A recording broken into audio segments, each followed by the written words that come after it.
দুই ভাই দুই বোন, বাবা আর মা। ছোটবেলায় এমন একটা সময় কাটছে, আসলে নানা নানি দাদা দাদি ওরকম কারো আদরই পাই নাই। তবে ফ্যামিলির সবার ছোট ছিলাম আমি। আচ্ছা, দুই ভাই দুই বোনের সবার ছোট আমি। বাবা কি করতো? বাবা আপনার সিএমবি বলে, মানে হাইওয়ে রোডের ফেরি চালায় না, ওই ফেরির ড্রাইভার ছিল। আচ্ছা।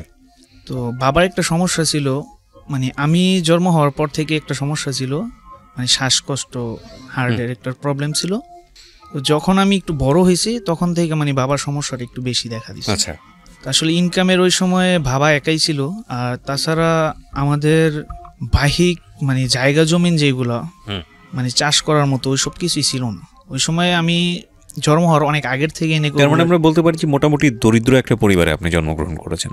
দরিদ্র বলতে এমনিতে মধ্য ফ্যামিলির, কিন্তু বাইরে কোনো জায়গা জমি ছিল না আর কি, থাকার মতো জায়গা আছে এরকম আর কি। সবার ছোট ছিলাম আমি, কিছুটা আদরেই ছিলাম।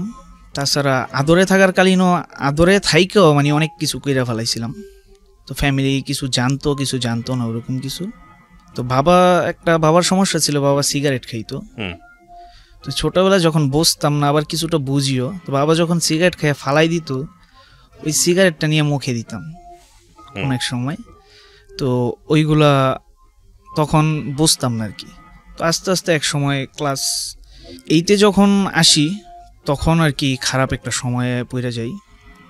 মানে ক্লাস 8-এ পরীক্ষা দেওয়ার পর কিছুদিন গ্যাপ থাকে, ওই সমস্যাটার থেকেই আর কি হয়তো সিগারেট নেশা জাতীয় জিনিসটার মধ্যে কিছুটা জড়াইছিলাম।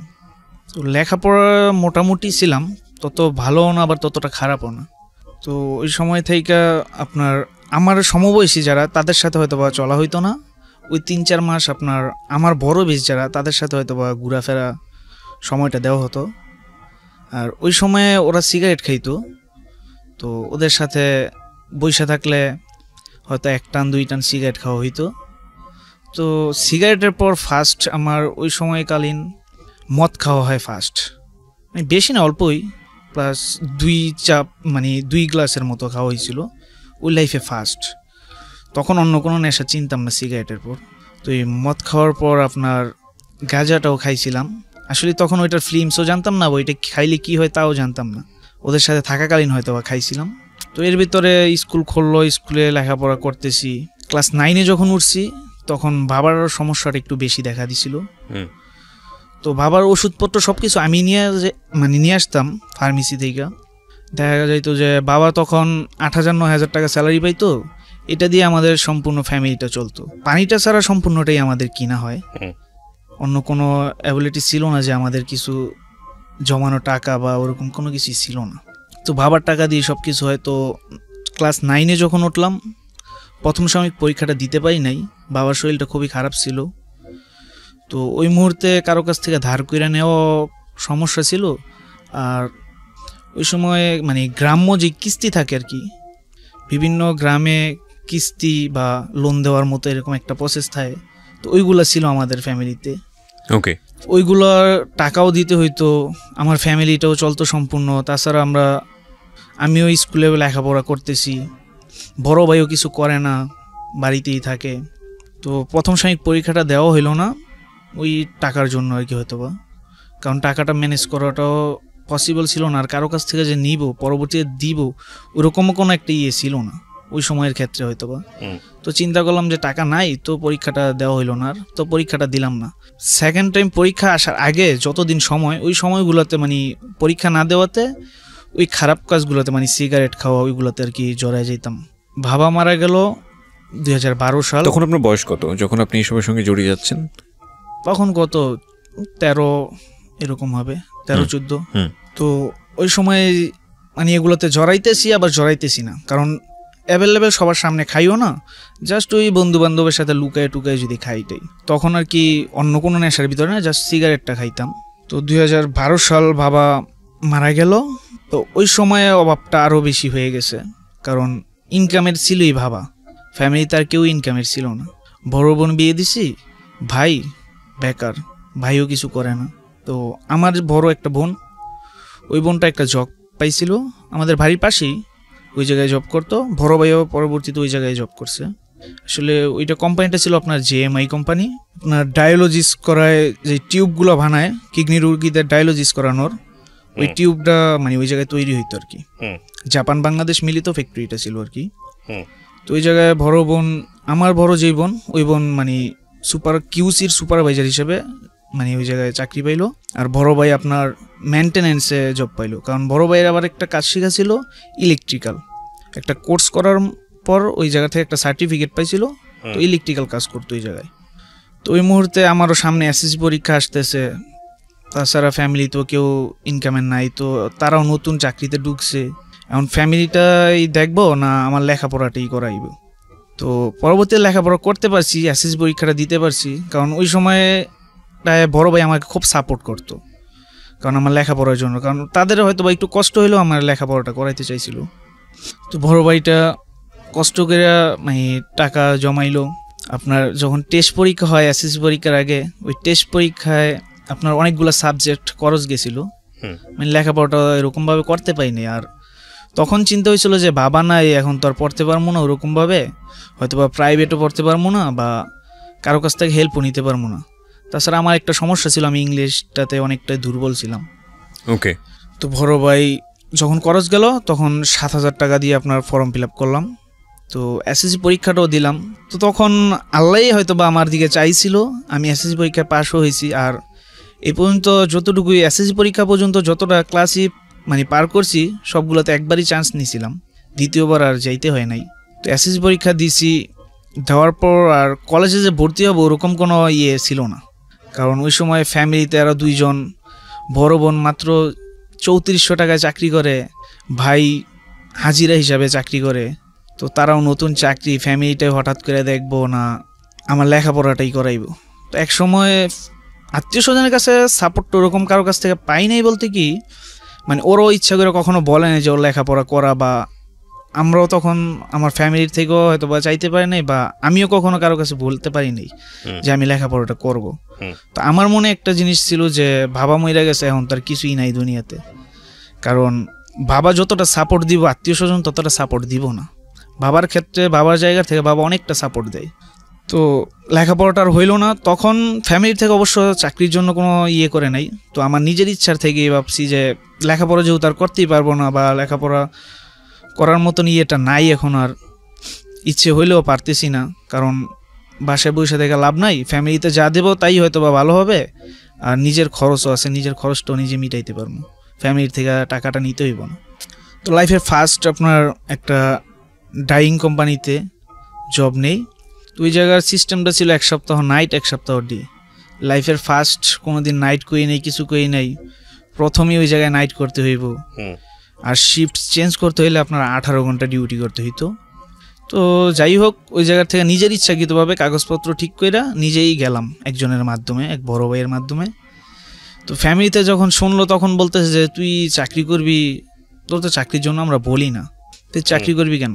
তো পরবর্তীতে চিন্তা বললাম যে বাসায় বসে থেকে লাভ নাই, কারণ কলেজেও ভর্তি হইতে পারবো না, অনেক টাকা লাগবে, তাছাড়া কলেজের খরচটাও মোটামুটি অনেকটা বেশি স্কুলের তুলনায়।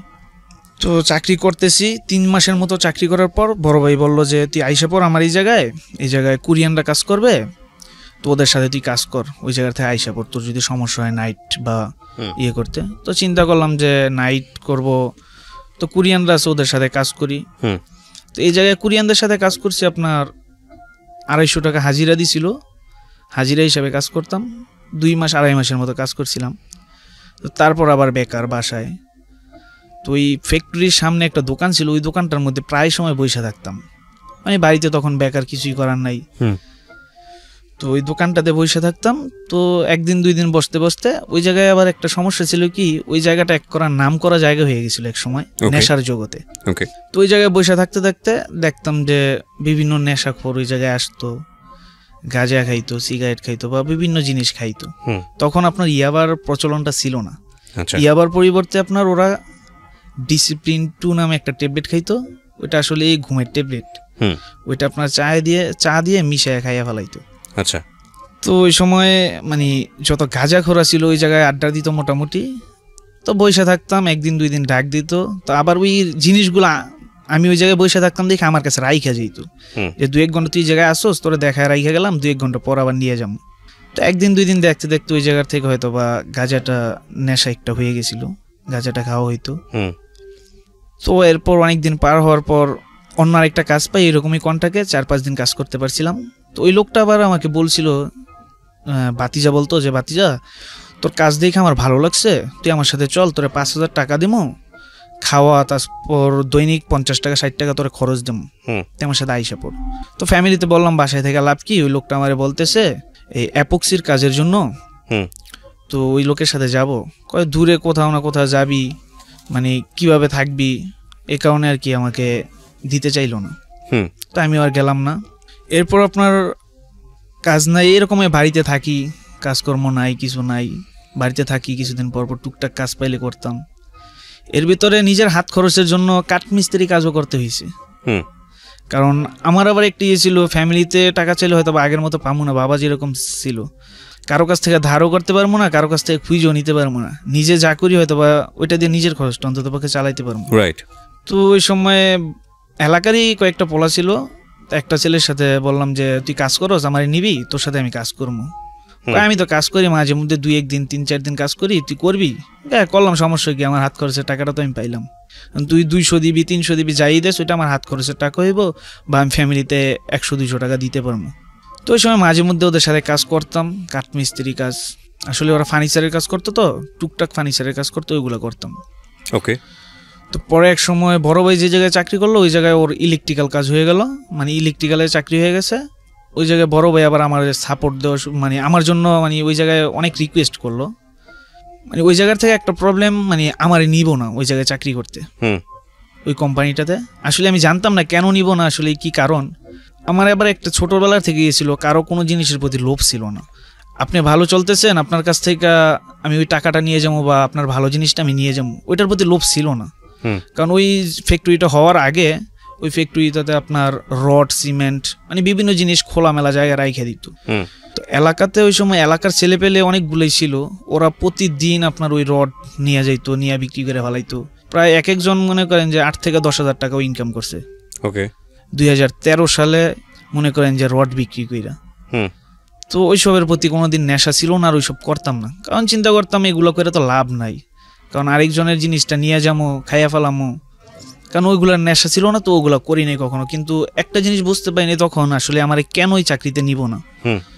তো একটা সময় বড় ভাই এরকম একটা প্রেশার দিল যে আমার বাইরে যদি এই জায়গায় চাকরিতে নাই নেন, তাহলে কোনো লোক ঢুকতে পারবো না। মানে ওই সময়টাতে একটা ইয়ে ছিল অফিসটাতে, মানে এই কোম্পানিটাতে, মানে আমার বড় ভাই এলাকার হিসেবে সিনিয়র ছিল সবার, তাছাড়া বড় বড় অফিসার লেভেলে যারা লোক, তারা মানে বড় ভাইটারে মানে ইয়ে করতো, রেসপেক্ট করতো আর কি। আপনার বড় ভাই? হ্যাঁ, আমার বড় ভাই। আপন বড় ভাই? হ্যাঁ, আমার আপন বড় ভাই। একটু গুন্ডা মাস্তান টাইপের ছিল কিনা?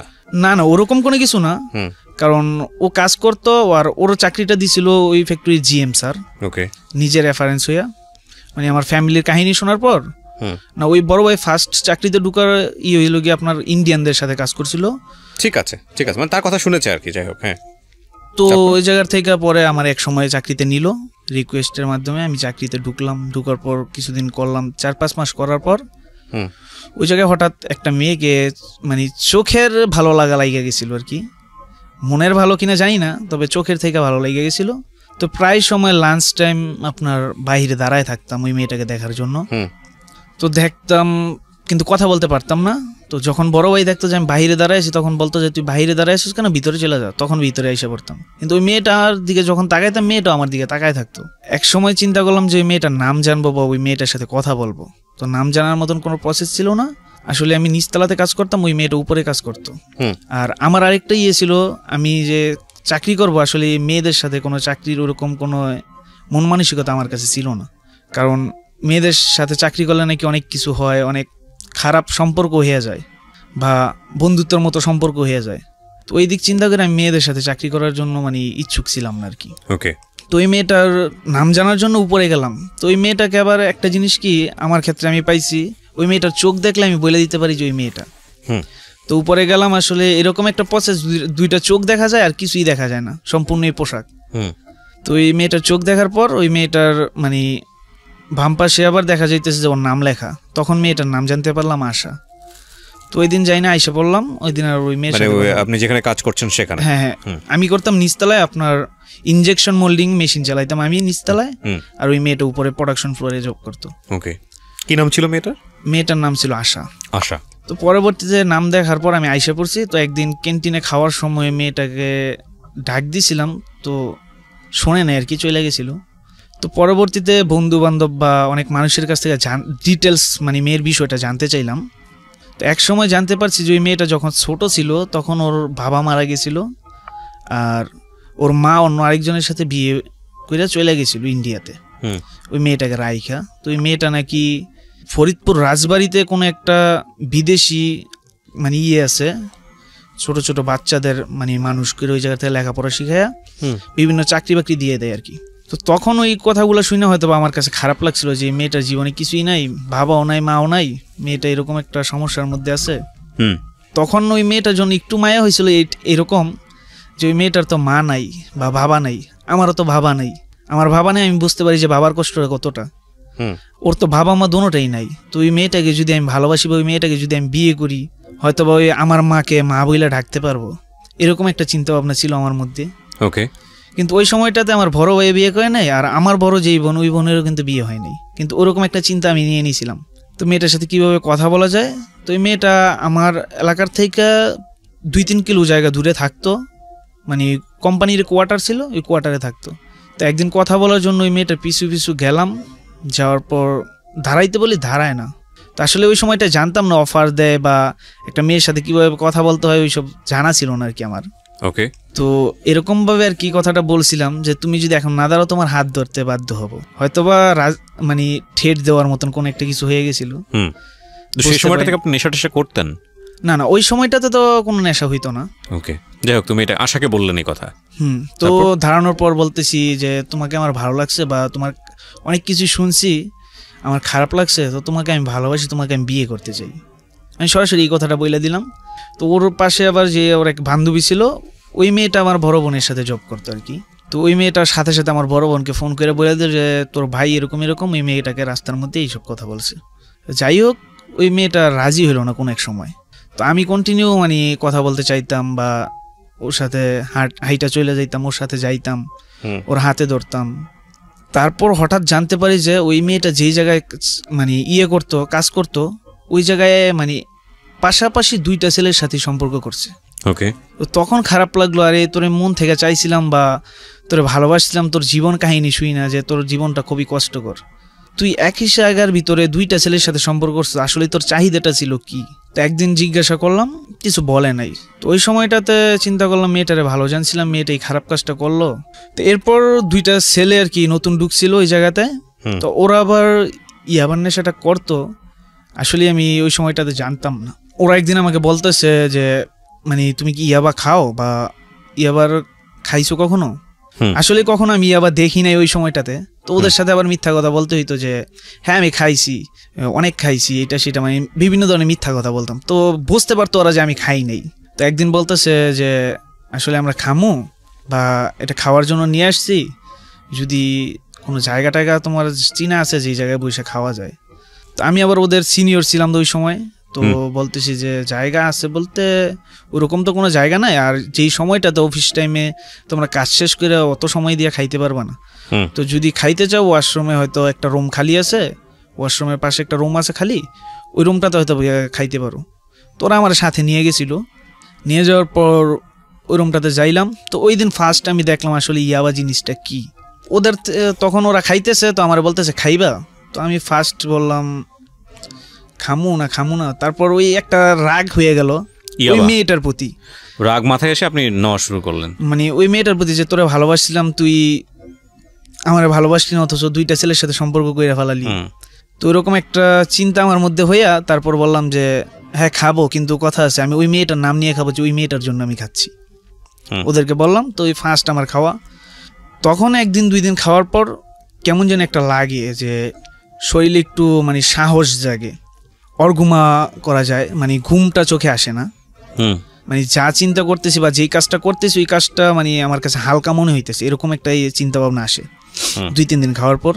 তো এভাবে ওদের সাথে খাওয়া হইতো, মানে ওই ভিতরটাতে খাওয়া হইতো, বাইরে তো কোথাও খাইতাম না বা বাইরে কারোর সাথে এটার সাথে কোনো ইয়ে ছিল না। তো ভিতরেই 1 দিন 2 দিন 3 দিন খাওয়ার পর ওরাও নিয়ে আসতো। তো একসময় আপনার চেঞ্জ রুম ছিল, যে আমাদের বাইরে যেই ড্রেস খুইলা ভিতরের পোশাক পরাটা ভিতরে ঢুকতাম আর কি।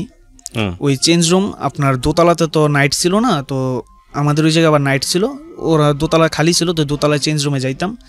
ওই জায়গায় একটা ক্লিনারের সাথে আর কি সম্পর্কটা ভালো হয়ে গেছিলো। ওই ক্লিনারের সাথে সম্পর্কটা ভালো হয়েছে এরকম, ওই ক্লিনার যখন নতুন আসছে, মানে ওই খাওয়ার 2-3 দিন পর ওই ক্লিনারটা আসছে। তো ওই ক্লিনার আইসা বলতেছে, ভাইয়া আমার মনে হয় আপনি মানে গাজার ইয়েটা খান, ঠিক আছে? কেন? কয় না আপনি খান কি না? আমি বলতেছি যে খাই মাঝে মধ্যে, কিন্তু ভিতরে না, বাহিরে হয়তো বা বন্ধু বান্ধবের সাথে হয়তো বা খাওয়া হয়। তো ওই লোকটা আমাকে বলতেছে যে আমি আমি খাই, আসলে জায়গা খুঁজে পাইতেছি না। তো ওরে বললাম যে খাইবেন তো বাহিরে গিয়ে খান, সমস্যা কি, মানে কেউ যাতে না দেখে ওরকমভাবে খান। তো ওই লোকটা হিন্দু ছিল, তো ওই লোকটা আমারে নিয়ে গিয়ে ওই ফার্স্ট ওর সাথে ওই ভিতরে গাঁজা খাওয়া। তো ওই সময়টাতে ওই লোকটা যখন নাইট হইতো, তখন ওই লোকটা মানে প্রতিদিন রাত্রে আমার জন্য 5টা মানে সিগারেট বইরা রাখতো গাঁজা দিয়া। ওকে, মানে প্রতিদিন রাত্রে 1 সপ্তাহ নাইট থাকতো, তো ওই 1 সপ্তাহ সম্পূর্ণ বইরা রাখতো, দৈনিক রাত্রে 5টা করে বইরা রাখতো। ও খাইলে খাইতো, না তো আমি একটু পর যেয়ে খাইতাম। আর ওই ইয়াবার নেশাটা জড়াই গেলাম আস্তে আস্তে। তো মাঝে মধ্যে ভিতরে ইয়াবা ট্যাবলেটটা খাওয়া হইতো, আবার বাহিরেও খাইতাম। তো 1 সপ্তাহ খাওয়ার পর দেখলাম যে এরকম একটা পরিস্থিতি, 1 সপ্তাহ পর একদিন খাই নাই, তো দেখলাম যে হঠাৎ আমার শরীর ব্যথা করতেছে বা শরীরে জ্বালা পোড়া করতেছে যখন না খাওয়াতে। তখন এক বন্ধুর মাধ্যমে ওই দিনটা খাইলাম। খাওয়ার পর আস্তে আস্তে ওটা প্রতিদিনই খাওয়া হইতো। তো প্রতিদিন খাইতেছি, ওই ভিতরেও মাঝে মধ্যে ওরা নিয়ে গেলে খাইতেছি। তো এক সময় 4 জন হয়ে গেছি, ঠিক আছে? 4 জন হইয়া একদিন ভিতরে খাইতে গেলাম। তো আপনার ফ্লোরের মাঝখানে দোতলাতে গেলাম, ওই জায়গায় তো কেউ থাকে না, ফ্লোরের মাঝখানে একদিন গেছি। যাওয়ার পর মানে ওই জায়গায় যাইতাম না, চেঞ্জ রুমটা বন্ধ ছিল আর কি, এই কারণে ওই ফ্লোরের মাঝখানে যাওয়া হয়েছে। আর ওই চারপাশে মনে করেন যে সিসি ক্যামেরা দেওয়া ছিল। তো ওই সময় বুঝতাম না যে রাত্রের বেলা সিসি ক্যামেরাতে দেখা যায়, বা সিসি ক্যামেরা সম্পর্কে অতটা ধারণা ছিল না। আর ওরাও বলে না যে এই জায়গায় সিসি ক্যামেরাটা ছিল। তো ওই জায়গায় বসে ওই 4 জনই খাইছিলাম। খাওয়ার পর আইসা পড়ছি। তো এই 2 দিনের ভিতরে কোনো প্রবলেম হয় নাই। ওই 3 দিন পর যে আপনার একটা সমস্যা হয়েছিল, ওই অফিস থেকে ল্যাপটপ চুরি হয়েছিল, এরকম একটা কথা শুনছি। তো ওই ল্যাপটপ চুরির কথা শুই না, তো ওই জায়গায় সিসি ক্যামেরা সার্চ দেওয়া শুরু করলো, মানে আগের যে রেকর্ড খুঁজতে মানে পাইলো যে আমরা ওই জায়গায় এই কাজটা করছি। তো অফিসে নিয়ে এডমিনে নিয়ে ডাকানো হইলো আমাদের। ডাকানোর পর ওই জায়গার থেকে মানে আমাদের 4 জনকে ওই সময় বাহির করে দিল, তোমাদের চাকরি নেই, তোমরা চলে যাও। এই ঘটনাকে কেন্দ্র করে? হ্যাঁ, ওই ঘটনাকে কেন্দ্র করি। তো ওই জায়গা থেকে তখন আইসা বললাম। তো আসার পর এখন কোথায় যাবো, বাসায় জায়গা হইব না, এই কথা শুই না, বা এলাকার লোকজন সবাই যাই না ফেলাইছে, এলাকাতে যাই ওরকমভাবে মুখ দেখাইতে পারবো না। তো কি করা যায়, তখন আপনার এক বন্ধুর সাথে পরিচয় মানে যোগাযোগ, ও আগে বলতো আমাকে ওর অফিসে কাজ করার জন্য। আসলে ওদের কাজটা ছিল আপনার অনলাইন গ্রাফিক্সের কাজ। ওরা 3 ফ্রেন্ড মিলে একটা পার্টনারশিপে ওই অফিসটা খুলছিল আপনার চিটাগাং রোডে। তো ওই ফ্রেন্ডকে ফোন দিলাম, ফোন দেওয়ার পর বললে যে তুই যাবি, গেলে চল, আমি তো আজকে যাবো, আমার সাথে চল। তো ওই দিনই ওর সাথে আইসা পড়লাম। তো ওই দিন এই জায়গায় আসার পর এই জায়গায় আবার আরেকটা ফ্রেন্ড ছিল, ওর আবার এলাকাতে কিছু সমস্যা ছিল, ও নেশা টেশা করতো। তো এই জায়গায় আসার পর ওই ফার্স্ট ও আমারে বলতেছে যে খাবি, কি খাইতাম, আমার কাছে ট্যাবলেট আছে, চল খাই। না আমি খাবো না। কয় আরে সমস্যা নেই, এলাকাতে তো অকারেন্স কই দিয়ে শুনছি, আয় খাই। তো 10 তলা আমরা থাকতাম আপনার 8 তলার মধ্যে, 10 তলাতে নিয়ে গেল আমারে। 10 তলাতে যাওয়ার পর ওর সাথে আবার একটা ট্যাবলেট ছিল, ওই ট্যাবলেটটা খাইয়ে আসলাম। তো ওই ট্যাবলেটটা খাওয়ার পর একটু পরে বলতেছে তোর কাছে টাকা আছে? এমকে হ্যাঁ আছে। তাইলে আয় এক জায়গায় যাই। কই যাবি? কয় গাঁজা আনতে যাবো। কোন জায়গায়? গাঞ্জাপট্টি নামে একটা জায়গা ছিল। তো বলতে যাই গাঞ্জাপট্টি যাই। আমি তো চিনি না, আমি এই জায়গায় ফার্স্ট আইলাম, তো কিভাবে যাবো? আর আমি আসি না, আয় আমার সাথে। তো গেলাম ওই জায়গায়। যাওয়ার পর আপনার গাঁজা নিল, আমি দূরে ছিলাম। তো যে জায়গার থেকে নিছে ওই জায়গার থেকে আবার পুলিশে ফোন করে দিছে, ইনফরমেশন দিয়ে দিছে যে 2টা ছেলে যাইতেছে, ওই 2টা ছেলের সাথে ইয়াবা ট্যাবলেট আছে। তো রাস্তার মাঝখানে যখন আসলাম তখন আপনার পুলিশ আমাদের ডাকতেছে। তো আমি সামনে ছিলাম, ও পেছনে ছিল। তো আমার একটা ভয় ছিল যে এখন তো বাসায় একটা অকারেন্স করে আসছি, তো আবার এই জায়গায় গাঁজার সাথে পুলিশ ধরবো, একটা সমস্যা না? তো কি করা যায়, যদি পুলিশ ধরে তাহলে তো লাইফটা একবারই শেষ, যা ওই একটু ভালো হওয়ার জন্য আসছিলাম হয়তো বা ওই জিনিসটা আমার থাকবো না, একদম সম্পূর্ণ শেষ হয়ে যাইব। তো পুলিশ নিল, নেওয়ার পর খুঁজতেছে, আসলে কিছু পায় নাই। ওই ছেলেটার কাছে ছিল, ওই ছেলেটা সেফটি হিসাবে রাইখা দিছে কোন এক জায়গায়। কি জানি ছিল আপনাদের কাছে? মানে ওই সময় ছিল ওই গাঁজা। মানে পুলিশ যখন চেক দিল। আচ্ছা, আপনি কত টাকা ইনকাম করতেন মাসে ওই সময়? যখন আপনার জিএমআইতে ছিলাম তখন আপনার প্রতি মাসে 8,000-9,000 টাকা। এই টাকা পুরোটাই তো আপনি নেশার পেছনে ব্যয় করতেন? কিছু টাকা প্রতি মাসে, সব টাকা দিতাম না, হয়তো 3,000-4,000 টাকা দিতাম, আর সম্পূর্ণটাই নিজের খরচের জন্য হয়তো বা থাইকা দিত। আর আমার একটা ছিল, আমি যতদিন ইয়াবার নেশাটা করছি, মানে কারোরে মাইরা বা কারোরে ক্ষতি কইরা কখনো টাকা নিয়ে করি নাই। আমার নিজের ইনকামে যত টাকা ছিল ওইগুলো নিজেরটা নিজে খরচ করছি আর কি ওই নেশার জগতে। ওই জায়গায় আর পুলিশ পাইলো না আমারে, মানে আমাদের কাছে কিছু। পরে বলতে হয় যে তোরা মাত্রই পট্টির থেকে ইয়াবার ট্যাবলেট নিয়ে আসছস, ফোন দিয়া বইলা দিছে তোরা এই ট্যাবলেট কি করছস। তো আসলে আমরা ট্যাবলেট আইনি, আমরা ছিলাম গাঁজা, কিন্তু ওই জায়গার থেকে বলছে ইয়াবার ট্যাবলেট আনছি। তো পুলিশ খুঁজা না পাওয়াতে বলতেছে যে তোরা কি করস। তো আমি তো নতুন, ও বলতেছে যে আমরা গ্রাফিক্সের কাজ করি। তো কোন জায়গায় করস, বলতেছে যে হিরাজিল করি। পরে বলতেছে যে যা এদিক দিয়ে চলে যা। তো পরে চলে গেলাম, যাওয়ার পর ওই বিল্ডিং, যে বিল্ডিংয়ে থাকতাম ওই বিল্ডিংয়ে আপনার 14 তলায় যাইয়া ওই খাইয়াটে গাঁজা, তারপর রুমে আইসা পরের দিন আমি বাসায় আইসা পড়ছি। সে দেখলাম যে ওই জায়গায় থাকেও একটা সমস্যার মধ্যে পড়তেছি। তো ওই দিন বাসায় এসে বাসার থেকে কিছু জামা কাপড় নিয়ে পরে আবার এই জায়গায় আসলাম। তো এই জায়গায় আপনার 6 মাসের মতো ছিলাম। এই 6 মাসের ভিতরে আপনার ইয়াবার নেশাটা দেখলাম যে আরো গভীরভাবে হয়ে যাইতেছে। তখন আপনি নিতে পারতেছেন না? মানে ইয়াবার নেশাটা আরো বেশি খাওয়া, মানে 6 মাসে আপনি হচ্ছে কি খেতে পারতেছিলেন নাকি না গ্যাপ ছিল? না না না, ইয়াবার নেশাটা আরো বেশি খাওয়া হইতেছে। বেশি বেশি খাওয়া হচ্ছে? হ্যাঁ, কারণ হচ্ছে যে এই জায়গায় যতজন ছিলাম সবাই মোটামুটি খাইতো। আর যে কাজটা আপনার থাইল্যান্ডি একটা ক্লায়েন্ট ছিল, ওর কাজগুলো ছিল খুবই নর্মাল, ওইগুলা করতে আপনার সমস্যা হইতো না। কিন্তু ইন্ডিয়ান যে ভাইয়া কাজ দিত, ওর কাজটা ছিল জুয়েলারি কাজ। তো ওই জুয়েলারি কাজ দিলে আপনার ওই প্রতি সপ্তাহে যদি কাজ দিত প্রায় 3,000-4,000 কাজ দিত জুয়েলারি। তো ওই কাজটাতে আপনার মানে 100% কোয়ালিটি দিতে হইতো। কি ধরনের কাজ ছিল এটা? ওইটা আপনার অনলাইন গ্রাফিক্স আর কি, ক্লিপিং পাত করতো বা মাস্কিনের কাজটা। আপনার কাজটা কি ছিল? আমি তখন কাজ করতাম ক্লিপিং পাত। তারপর ওই জায়গায় কাজ করার মধ্যে তো ইন্ডিয়ান যে জবগুলো আসতো, তখন ওই বন্ধু বান্ধব যে অফিসটা, ওই অফিস থেকে ওরাই মানে ইয়াবারগুলো আনতো। আচ্ছা, মানে মাঝে মধ্যে ওদের টাকা দিয়ে আনতো, আবার মাঝে মধ্যে আমাদের কিছু টাকা নিয়েও মানে ইয়াবার ট্যাবলেটটা আনতো। তো ইয়াবার ট্যাবলেটগুলো মানে খাইতাম। খাওয়ার পর মানে ওরা খাওয়াইতো, কারণটা ছিল মানে ওই জুয়েলারি কাজগুলো শেষ করা লাগবো। তখন ডে ডিউটি করে আপনার নাইট ডিউটিটা করার মতন পসিবল ছিল না, বিদে ওরা ওইগুলো খাওয়াইতো যাতে ডে নাইট দোনোটাই করতে পারি। ওরাই খাওয়াইতো? ওদের টাকাও দিত, আবার মাঝে মধ্যে আমাদের কাছ থেকেও টাকা দিত। Very interesting. ওকে, তারপর মানে সবাই মোটামুটি খাইতাম আর কি, বন্ধু বান্ধবের মতন সবাই চলতাম আর কি। তো তখন খাইতাম, দেখতাম যে প্রতি সপ্তাহে খাওয়া হচ্ছে প্রায় 10টা 15টা 20টা করে নিয়ে আসতো, 4জন-5জন লোক, সবাই খাইতাম। এক সময় দেখতে যে এই জায়গায় মানে ইয়াবার নেশাটা আরো বেশি হয়ে যাইতেছে। তো এর ভিতরে আবার একটা সমস্যা হয়ে গেছিল, আমি এই জায়গায় থাকাকালীন আমার বড় ভাইয়ের চাকরিটা আর কি চলে যায়। আমার কিছু ইস্যু ছিল, তো আমার ওই জায়গায় কিছু ইস্যু ছিল, তাছাড়া বড় ভাইয়ের একটু প্রবলেম ছিল, কোন এক অফিসের সাথে নাকি সমস্যা হয়েছিল। তো এই কারণে বড় ভাইয়ের চাকরিটাও চলে যায়। তো ফ্যামিলিতে ইনকামের তো তখন আর কেউই ছিল না, একমাত্র আমিও এই জায়গায় থাকি। আর এই জায়গায় যে টাকাটা পাই এটা তো আমার এই জায়গায় খরচ হয়ে যায় নেশার পেছনে। মানে নেশা, তারপর নিজের হাত খরচ সম্পূর্ণটা এই জায়গায় চলে যায়। তারপরে মেসে খাওয়ার খরচ, রুমে থাকার খরচ সম্পূর্ণ মানে এই জায়গায় চলে যায় যা কামাইতেছি। তো এক সময় দেখলাম যে মাঝে মধ্যে ভাড়ার টাকাটাও যদি সপ্তাহে বাসায় যেতাম, ভাড়ার টাকাটাও বাসার থেকে আনতে হইতো। তো এইভাবে তো আর চলে না। তখন বললাম ঈদের মধ্যে বাসায় চলে যাবো আর কি, রমজান ঈদে। তো বড় ভাইয়ারে ফোন দিছি, ফোন দিয়ে বলতেছি যে আসলে এমনি তো থাকতে পারতেছি না, এই জায়গার তো এই জায়গায় খরচ হয়ে যায়, তাছাড়া তোমারও চাকরিটা নাই।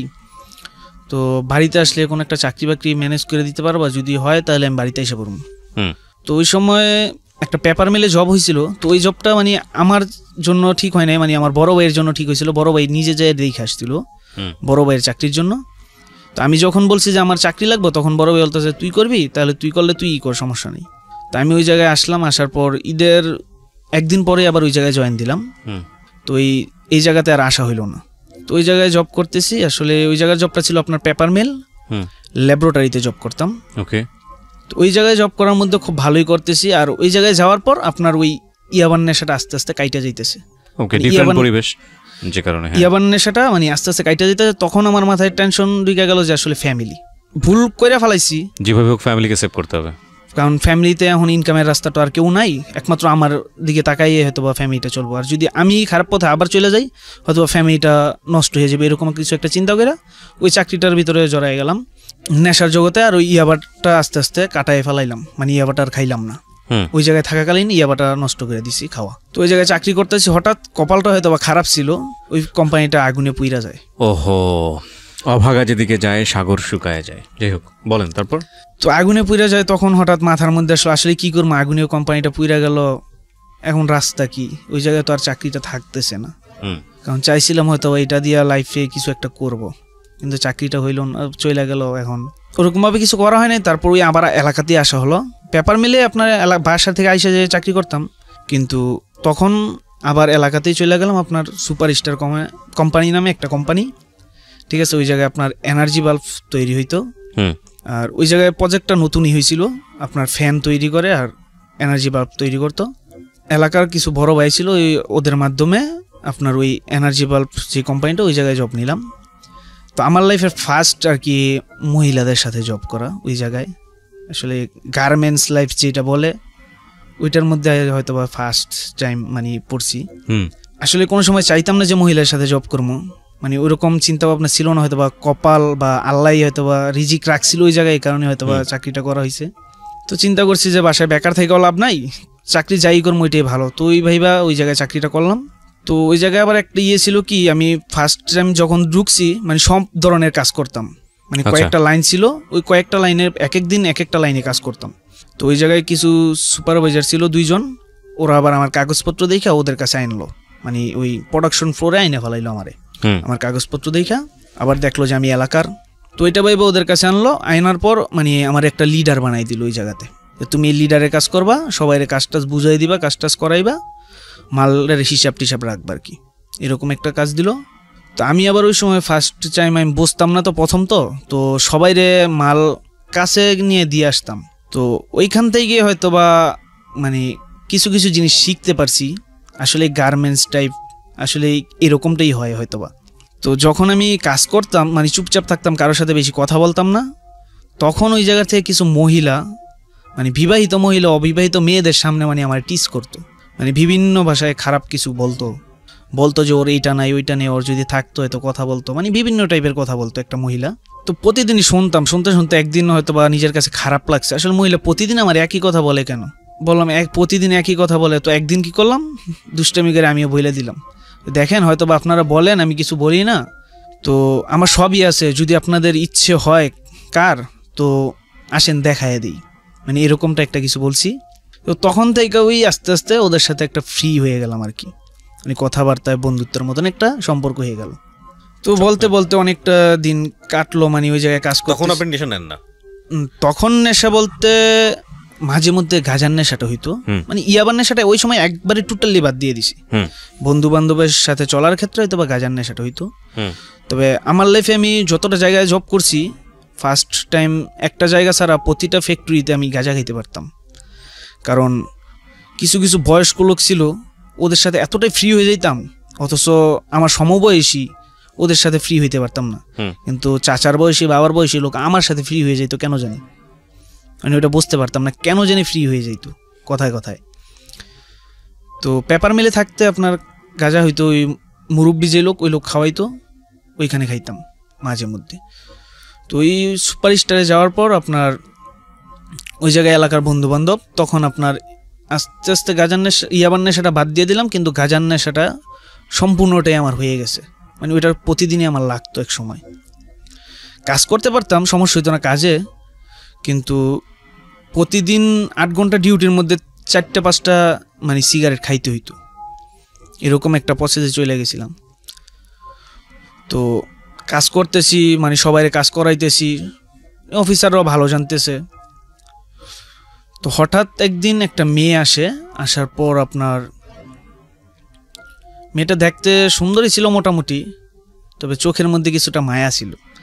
তো দেখলাম যে মেয়েটা যখন আসলো, তখন ওই আমার এই সুপারভাইজার ছিল, উনি আমাকে বলতে যে ওই মেয়েটা নতুন আসছে, ওরে যে কোনো একটা কাজে বসায় দাও, কাজ করাও। তো আমি নিয়ে সোল্ডারিং করার জন্য সোল্ডারিংয়ে বসাই দিলাম। ওই মেয়েটাকে সোল্ডারিংয়ে বসানোর পর ওই মেয়েটাকে দিয়ে আমি আসার পরপরই দেখি যে ওই মেয়েটার পিছনে মানে সব ছেলেরা দাঁড়ায় আছে, ওই মেয়েটার ফোন থেকে নাম্বার নিব বা ওই মেয়েটার সাথে কথা বলবো। তা আমার মনে একটা চিন্তা জাগলো যে এই মেয়েটা নতুন আসছে, হয়তো মেয়েটাকে যদি কিছু বলে হয়তো বা মেয়েটার সমস্যা হতে পারে কাজের ক্ষেত্রে। তো আমি আবার কি করলাম, যাইয়েই ওই মেয়েটার কাছ থেকে ওই মেয়েটার ফোনটা আবার আমি নিলাম, নিয়ে আমার ফোনে নাম্বারটা রাখলাম। কারণ এই কারণেই রাখছিলাম হয়তো বা, কারণ আমি ছিলাম এলাকার, তাছাড়া আমি যদি ওই মেয়েটার নাম্বারটা নেই, অন্য যত ছেলেরা আছে কেউ সাহস পাইব না ওই মেয়েটাকে কিছু বলার জন্য, কারণ তখন ভাববো যে আমার সাথে মেয়েটার সম্পর্ক আর মেয়েটারে কেউ ডিস্টার্ব করবো না। তো এইটা ভাই আমি মেয়েটার নাম্বার নিলাম প্রথম, তো নেওয়ার পর মোবাইলটা আবার দিয়ে দিছি। তো ওই দিনকে আবার সন্ধ্যাবেলা অফিস শেষের পর মেয়েটা বাসায় যাওয়ার পরে আমি মেয়েটাকে ফোন দিলাম যে আসলে আপনার নাম্বারটা নিছিলাম, এই সমস্যা, আপনাকে ডিস্টার্ব করবো বিদায় আমি নাম্বারটা নিছি, যদি কিছু মনে না করেন, এ কারণে আর কি বললাম আর কি। তো পরে মেয়েটার সাথে ওই একটু কথা বলার পর মেয়েটা আমার হঠাৎ বলল, আমার কেন যেন মনে হয় আপনি আমাকে খুব ভালোবাসেন। জাস্ট 1 মিনিটের কথা বললাম, মেয়েটা আমাকে সরাসরি এই কথা বলে। তো আমি জানতাম না মেয়েটার মনে কী ছিল। আমি চিন্তা করলাম কী ব্যাপার, মেয়েটার 1 মিনিট কথা বলছি, মেয়েটা আমার সরাসরি বলে যে আমার মনে হয় আপনি আমাকে ভালোবাসেন। আসলে কি নাম্বারটা নেওয়ার কারণে কি মেয়েটা বললো নাকি? তারপর ওই মেয়েটা আমাকে গান শোনানো শুরু করলো, মেয়েটা আমার গানও শোনাইছে। তারপর আস্তে আস্তে মেয়েটার সাথে কথা বলতে বলতে মেয়েটার আসলে কিছু কিছু জিনিস জানতে পারলাম, ফ্যামিলিগত কিছু জিনিস। তো এক সময় মায়ায় পড়ে গেছিলাম মেয়েটার। তো আসলে ওই মেয়েটার সাথে আমার সম্পর্ক ছিল না, মানে বন্ধুত্বের মতন একটা মায়া হয়ে গেছিলো আর কি মেয়েটার প্রতি। মেয়েটার নাম? ওই মেয়েটার নাম ছিল আঁখি। আঁখি, ওকে। তো এই মেয়েটার প্রবলেমটা ছিল এরকম, মেয়েটার প্রেম করে একটা ছেলের সাথে বিয়ে করছিল। এটা তো আপনি পরে জেনেছেন? না, ওই মেয়েটার সাথে কথা বলার পর আস্তে আস্তে জানতাম। আচ্ছা, ওকে। তারপর তো ওই মেয়েটার সম্পর্ক ছিল, ওই বিয়ে হয়েছে, তারপর ওই ছেলেটা 1 বছরের মতো সম্পর্ক করার পর ওই মেয়েটাকে রাইখা চলে গেছে আর কি, মানে ওই মেয়েটার সাইডা দিছে আর কি। তার কারণে মেয়েটা চাকরি বাকরি করে। আর মেয়েটার বাবা আছে, মা ছোটবেলায় মারা গেছে, তো ঘরে সৎ মা আছে আর কি। ওকে, ঠিক আছে। তারপর মেয়েটার সাথে কথা বলতে বলতে এক সময় বন্ধুত্বের মতন একটা সম্পর্ক হয়ে গেল। তখন মেয়েটার ভালো মানে একটা জিনিস চাওয়া শুরু করলাম যে তুই 5 ওয়াক্ত নামাজ পড়, মাথায় ঘুমটা টুমটা দিয়ে রাখ, বা ছেলেদের সাথে বেশি কথাবার্তা বলিস না। তা আমি জানতাম না মেয়েটার আসলে ইয়েটা কি ছিল। তো এই মেয়েটাকে যখন বলতাম তখন এক সময় যাই আপনার মেয়েটা আমার কথাটা রাখতে চাইতো না, অথচ খুব ভালো একটা বন্ধুত্বের মতন সৃষ্টি হয়ে গেছে। তো বলতাম, তো মেয়েটা দেখতাম যে এক সময় আমার সাথে ঝগড়া করা শুরু করলো। মানে ওই অফিসে থাকাকালীন মেয়েটা আমার সাথে খুব ঝগড়া করতো, আমার অকথ্য ভাষায় গালাগালি করতো। তখন রাগ উঠে যেত, আরে একটা ছেলে যদি আজকে আমাকে কিছু বলতো তাইলে হয়তো বা মাইনা নিতে পারতো। গালাগালিটা করতো কেন? মানে ওরে আমি বলতাম যে তুই ছেলেদের সাথে কথা বলিস না বেশি, তোর কাজের ক্ষেত্রে তুই কাজ কর। আর গার্মেন্টস লাইফটা এরকম একটা লাইফ, হয়তো বা দেখলে বুঝতে পারবেন, মানে ওই জায়গায় সবাই ফ্রি মাইন্ড হয়ে যায়, কারো কাপড় ঠিক থাকে কিনা আসলে ওগুলা মানে দেখলে হয়তো বোঝা যায়, মানে এক্সপ্লেইন করা সম্ভব না আসলে। হ্যাঁ হ্যাঁ, এক একজন এক এক রকম আর কি, কারো মাথায় ঘুমটা থাকে, কারো মাথায় থাকে না।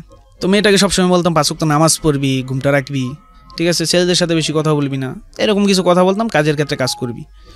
তো এক সময় আমি এই কথাগুলো বললে মেয়ের কাছে রাগ হয়ে যেত। তো মেয়েটা আমার সাথে খারাপ ব্যবহার করতো, তখন আমারও খারাপ ব্যবহার করতো। রাগ হতো কেন? মানে ওই যে বলতাম যে তুই ঘুমটা দিয়ে থাকবি। ও আচ্ছা আচ্ছা, মানে এই বিশেষ ব্যাপারগুলো পছন্দ করতো না। হ্যাঁ হ্যাঁ, আমি বলতাম মানে আমি ওর যেভাবে থাকতো এটা আমি পছন্দ করতাম না হয়তো বা, আমি ওকে এই কারণে। এটা কি মানে আপনি গার্লফ্রেন্ড থাকা অবস্থাতেই? না না, ওই মেয়ের সাথে তো প্রেম ভালোবাসার কোনো সম্পর্ক ছিল না। তাহলে আপনি তাকে সাজেশন কেন দিচ্ছেন? আসলে বন্ধুত্বের মতন এতটাই ক্লোজ হয়ে গেছি, ওর সাথে দৈনিক ঝগড়া করতাম। আচ্ছা আচ্ছা, ওকে। আবার রাত্রে যখন বাসায় যেত তখন আমার সাথে ফোনে একদম ফ্রি মাইন্ডে কথা বলতো মেয়েটা। ঠিক আছে, তারপর? তো এরকম অনেকদিন কাইটা গেল, মেয়েটা আমার সাথে ঝগড়া করে, আবার বাসায় গেলে ফোনে সুন্দর মতন কথা বলে। তো এক সময় আসে জানতে জানতে ওর ডিটেলস অনেক কিছু জানতে পারছি, মানে ওর স্বামীর সাথে ওর কি হইতো না হইতো, মানে সম্পূর্ণটাই অ্যাকচুয়ালি ভাবে জানতে পারছি, খারাপ একটা ভাষায় আর কি বলা যায়, ওইসব বিষয় সম্পূর্ণটাই আমি জানতে পারি ওই মেয়েটার কাছ থেকে। তো এক সময় মেয়েটাকে যখন খারাপ কিছু বলতাম, মেয়েটা আমার একে রাত্রে 10টা 11টা বাজে বলতো যে তুমি আসো আমার এইদিকে, মানে আপনি আসেন। মানে এক ধরনের অনৈতিক প্রস্তাব দিলে সে রাজি থাকতো না, আমি কখনো বলতাম না যে তোর সাথে আমি এটা করব। তখন মেয়েটা ইচ্ছা করে তো ভাবে আমাকে বলতো যে তোরে দেখতে ইচ্ছে হয়েছে, তুই আবি আমার এইদিকে আয় রাত্রের বেলা। মানে ইট ওয়াজ লাইক ওনার দিক থেকেও একটা প্রস্তাব ছিল আপনার প্রতি, মানে ও এই কথাটা বলতো, কিন্তু সরাসরি কখনো বলতো না যে তুই আমার সাথে প্রস্তাব দিয়েছেন, আপনি প্রস্তাব দিয়েছেন। ওর হাজবেন্ডের বিষয়ে কিছু কিছু বললে মানে সরাসরি আমি বলি কথাটা, মানে এরকম একটা ঠিক আছে, লাগবে না, ঠিক আছে। মেয়েটা বলতে এদিকে আসার জন্য, তারপর কি হলো? পরবর্তীতে যখন ওইসব বিষয়ে কথা হইতো তখন মেয়েটা আমাকে বলতো যে তুই আসবি আমার এদিকে, তোকে না দেখতে ইচ্ছে হয়েছে, আয়ুস না, মানে আমার এদিকে। তো ওই মেয়েটা আবার আমার গ্রামে থাকতাম, আমার গ্রামের পাশে রাস্তার ওপার থাকতো আর কি, আমি এক পাশে রাস্তার ওপাশে আর মেয়েটা থাকতো। তো একবার চিন্তা করতাম মেয়েটা আমার যাইতে বলে রাত্র কইরা, কারণ আমার ফ্যামিলির মান সম্মান আছে, তাছাড়া ওই মেয়েটার কাছে যাব যদি মেয়েটা আমাকে খারাপ কিছু কইরা ফেলায়, হয়তোবা আমি কিছু সময়ের মজা নেব মেয়েটার কাছ থেকে, কিন্তু তখন যদি মেয়েটা আমাকে আটকায় কোনো একটা সম্মানহানি করে, তো ওইসব জিনিস চিন্তা করে আমি মেয়েটার সাথে যাইতাম না। তো ওই মেয়েটার সাথে ঝগড়া হইতে হইতে হইতে মানে এক সময় মেয়েটার সাথে আমার সম্পূর্ণ কথাটা বন্ধ হয়ে যায়, মানে মেয়েটার সাথে সম্পর্কটা থাকে না, এক সময় বন্ধুত্বের মতো যে সম্পর্কটা ওইটা আর থাকে না। তো ওই মেয়েটার সাথে যখন ঝগড়া করতাম ওই জায়গায় আরেকটা মেয়ে আমাকে পছন্দ করে ফেলাইতো। ওই মেয়েটার বাড়ি আপনার কুমিল্লার কোন একটা জায়গাতে, মেয়েটার নাম রেখা। ওই মেয়েটা যখন এই মেয়েটার সাথে ঝগড়া করতাম তখন ওই মেয়েটা মানে দেখতো, আর ওই মেয়েটা এরকম একটা মেয়ে ছিল মানে খুবই আনস্মার্ট, ঠিক আছে, মানে সবসময় ঢোলা ঢালা জামা কাপড় পরতো, মানে অত সুন্দর বা স্মার্টত্বের কোনো ছোঁয়া ছিল না মেয়েটার কাছে, আর সবসময় মাথার মধ্যে ঘুমটা থাকতো, আর কারোর সাথে বেশি একটা কথাও বলতো না। যখন একদিন আখির কাছে দুষ্টামি করে বলি, আখি আমার নুডলস খাওয়াই, আমার নুডলস খাইতে মন চাইতেছে, তখন ওই মেয়েটা কথাটা শুনছে, তো হঠাৎ একদিন নুডলস নিয়ে আসছে, আইনা আমারে ডাকতেছে। তো ডাকার পর গেলাম, যাওয়ার পর আর ওই সময়টাতে যে ডাক দিত তার কাছে হয়তো বা যাইতে হইতো, কারণ ওই লাইনটার মধ্যে 32-30 জন লোক কাজ করতো, সম্পূর্ণটা মেনটেন করতে হইতো আমার। তো মেয়েটা ডাক দিল, যাওয়ার পর বলতেছে যে আপনি না নুডলস খেতে চাইছিলেন, আপনার জন্য নুডলস নিয়ে আসছি। তাই আমি বললাম আপনার কাছে তো আমি নুডলসটা চাই নেই, আপনি আমার জন্য নিয়ে আসছেন। কয় না, ওই আখির কাছে চাইছিলেন না, আখি তো আপনারা খাওয়াইবো না, তাই আমি নিয়ে আসছি। তো বলতেছে যে আপনি নিয়ে একা একা কোথাও গিয়ে খাইয়া আসেন, মানে কেউ দেখাইন না। তাই আমি গিয়ে খাওয়া দাওয়া কইরা পরে ওর বক্সটা ওরে দিয়ে গেলাম। তো আমি তখন জানতাম না মেয়েটা আমাকে লাইক করতো। তো এভাবে দিন যাচ্ছে, তো দুষ্টামি করে তখন ওই যে একটা সমস্যা ছিল, গাঁজা খাইতাম।